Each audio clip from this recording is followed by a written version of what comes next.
نحمده ونصلي ونسلم على رسوله الكريم اما بعد. حدیث من كنت مولاه فعلی مولا متعدد طرق و اسناد سے ثابت ہے اور کثیر تعداد محدثین نے اس روایت کو اپنی کتابوں میں جگہ دی ہے، درج فرمایا ہے۔ حافظ شمس الدین ذہبی رحمہ اللہ، جو کہ فن رجال کے عظیم امام ہیں اور بڑے محدث ہیں، آپ نے اس حدیث کو صحیح ثابت کرنے کے لیے باقاعدہ طور پر رسالہ ترتیب دیا، جس کا نام ہے رسالہ طرق حدیث من قلت مولاه فعلی مولا۔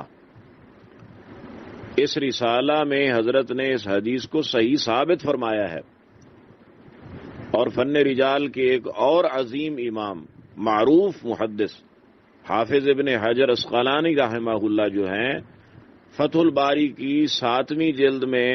اس روایت کو حدیث من قلت مولاه فعلی مولا کو کثیر الاسناد قرار دیتے ہیں کہ یہ روایت کثیر الاسناد ہے، اور معروف امام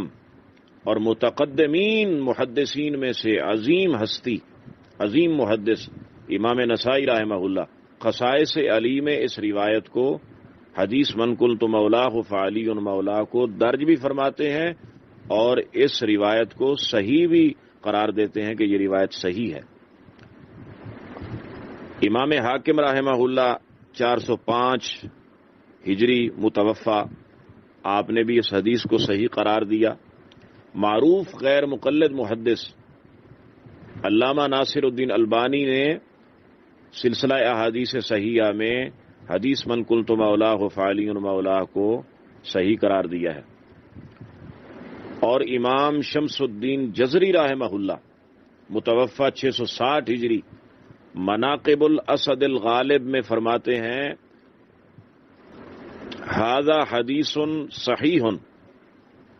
من وجوہ کثیرۃ تواتر عن امیر المؤمنین علی